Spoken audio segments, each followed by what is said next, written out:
How to day trade options. What the heck goes on here? I didn't know that we could day trade options, Mike Butler. And actually, you can't really day trade options, especially if you have a smaller account. There are actually restrictions against you day trading options. Pattern day trading does apply to stock options, but futures you can day trade with no problem. And futures options you can day trade with no problem. And a volatile market like this, I think, sets up for one of the most perfect scenarios whereby you might use options as a day trading vehicle. Because oftentimes we use options, Mikey, for a handful of things, but you know this better than anyone. Maybe you can explain, higher probabilities of profit, smaller risk with out of the money short options.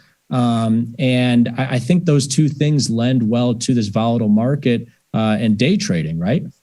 Yeah, absolutely. And I think the big thing to point out is we're likely talking about directional trades like short puts, short calls, like the short puts you had on SLV.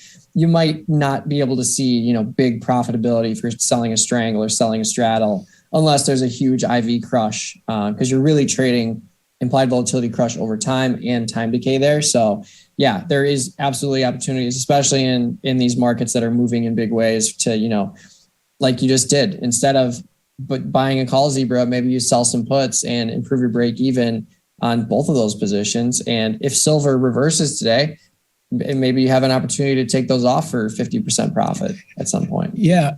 And we are talking metals today because it's been one of the best mean reversion trades, one of the best directional trades just to get on the other side of here. And we just actually in the last 2 months launched options on the small precious metals, which is great because we launched these futures so that you can day trade or do whatever you want to in the metals market, Mikey, with a smaller product than the gold futures, even smaller than GLD here with the SPRE futures. And you don't have to worry about day trading regulations, or if you're trading for multiple days, weeks, whatever, you're doing so with less capital requirements and everything else.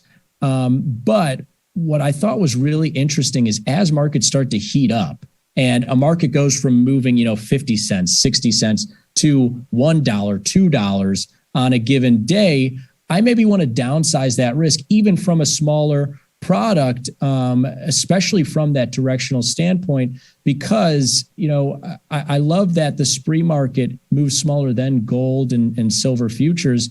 But even for a day trade perspective, having a full futures on can get kind of out of hand, like we've seen in crude oil. And just maybe to add a little color to what day trading is in particular, it's just a matter of opening and closing a position intraday. That's like as simple as it gets. I think people maybe think that day trading is some big lofty term, but at the end of the day, you're just looking to open a trade and take profits by the close, right?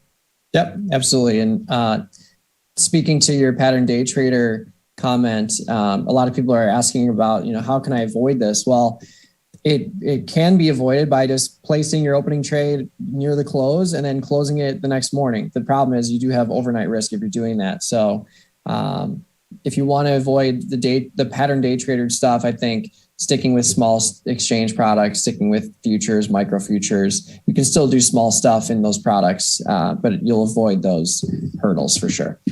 And it's no coincidence that the small exchange products are on markets like gold and silver, like crude oil, markets that you maybe don't want the overnight risk in, as opposed to, Mikey's so used to selling, options in Netflix and some of these other places that you're comfortable, like to make money, you're probably going to have them on for multiple days, weeks, even for volatility crush, like you speak to. Whereas these markets, there's so much back and forth that people are trying to get directional and trying to not go to sleep with that risk.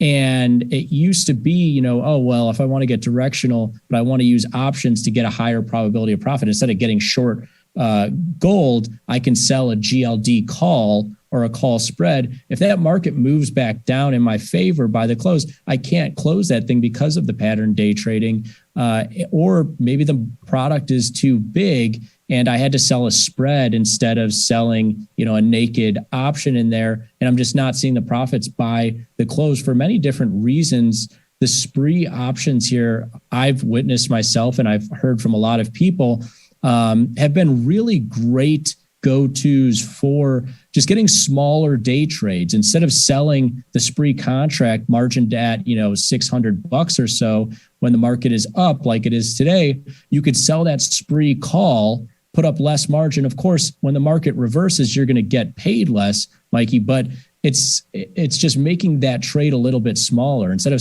selling the outright contract and being like, all right, well, I have to risk $100 or so by the end of the day. Well, I could sell the 25 delta call, and instead of $100, I'm just looking to make or lose $25, right? It's a quarter the size of the contract, and you get that movement. I sold a call today for 75 cents. The market reversed a little bit. I could right now take $10 to $15 in profits by the end of the day. That's a nice scalping vehicle that gets you smaller and diminishes your risk there.